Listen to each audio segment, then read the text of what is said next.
अगर आपने अब तक media Swaraj YouTube channel subscribe नहीं किया है तो कृपया बटन दबाकर सब्सक्राइब कर लीजिए। जब हम पढ़ते थे इलाहाबाद यूनिवर्सिटी में तो हमारे गुरुजी थे प्रोफेसर बनवारी लाल शर्मा, तो उनके साथ हम भी शामिल हो गए थे सर्वोदय आंदोलन में और तमाम किताबें पढ़ी, गांधी जी की, विनोबा जी की, टॉलस्टॉय की कहानियाँ, रस्किन बॉन्ड। वहीं कहीं पढ़ा था कि जो श्रमिक का जीवन है, मजदूर का जीवन है, वही आदर्श जीवन है। हम तो उसको अपने जीवन में नहीं अपना सके, लेकिन मुझे याद है उस समय हम भजन गाते थे, हम लोग अपने सर्वोदय के लड़के, तरुण शांत सेना के, और हाँ एनएसएस में भी जाते थे, राष्ट्रीय सेवा योजना। तो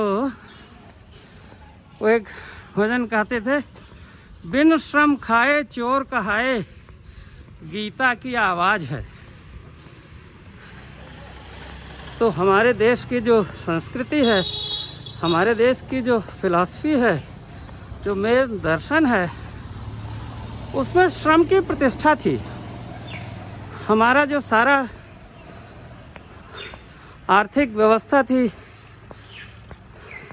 सामंती होने के बावजूद उसमें कम से कम लोगों को रोजगार था।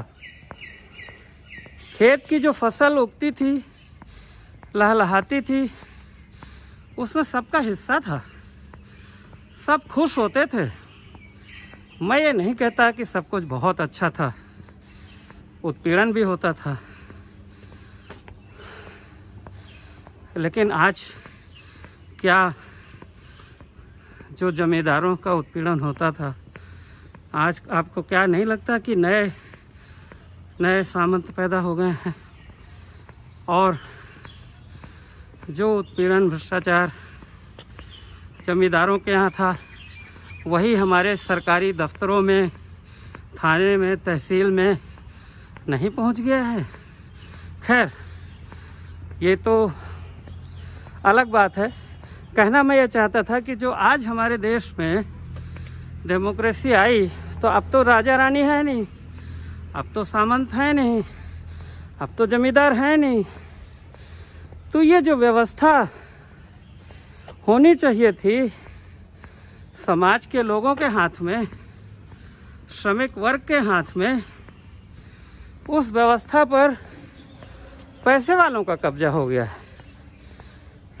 ऐसा नहीं है कि पैसे वाले एमपी बन गए, मिनिस्टर बन गए, लेकिन पैसे वालों ने उनको चंदा देके, उनको गाड़ी देके, उनको हवाई जहाज देके, उनको एक तरह से नकेल उनकी अपने हाथ में ले ली और उनके बहुत सारे रहस्य भी उनके हाथ में है। तो इसलिए आज जो पॉलिसी बनती हैं, नीतियाँ बनती हैं, वो श्रमिक के, किसान के, कामगार के, मजदूर के, छोटे व्यापारी के, नौजवान के हित में नहीं बनती हैं जो बेरोजगार हैं। वो नीतियाँ उनके लिए बनती हैं जो इस देश को परोक्ष रूप से चला रहे हैं और जिनके पास पूंजी है, और वो ऐसी व्यवस्था बनवा रहे हैं कि पूंजी नीचे से ऊपर चली जाए। आज इन्हीं सब फैक्ट्रियों का, शहरों का माल गांव में बिकता है, और जिन्होंने संकट आया तो उन मजदूरों को छोड़ दिया, हटा दिया। अब वो भगवान भरोसे आ रहे हैं। तो आज ज़रूरत है कि ये जो निराश, हताश लोग गांव में जा रहे हैं, आ रहे हैं, इनके लिए देश के नवनिर्माण का, जिसमें इनकी श्रम शक्ति, जिसमें इनका हुनर चाहे प्लम्बर का हो, हाँ, मोटरसाइकिल बनाने का हो, बिजली का हो, बढ़ई का हो, लोहार का हो। कहीं मैंने सुना था कि साहब लोहार का काम जो है वो टाटा ने ले लिया, और बाकी जो चमड़े का काम होता था गांव में इतना, वो बाटा ने ले लिया। और अब तो दोना पत्तल भी वहीं से बन के आता है। और अब तो जो हमारा कपड़ा है ना, रजाई कंबल, उसमें भी कपास के बजाय ये पॉलिएस्टर को घुसा दिया। तो उससे किसान का क्या फ़ायदा होगा?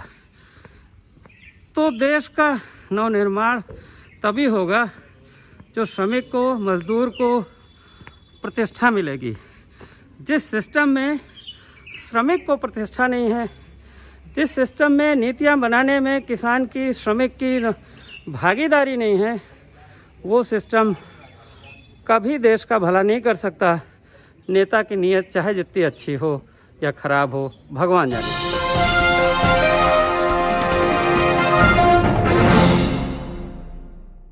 अगर आपने अब तक media Swaraj YouTube channel subscribe नहीं किया है तो कृपया बटन दबाकर सब्सक्राइब कर लीजिए।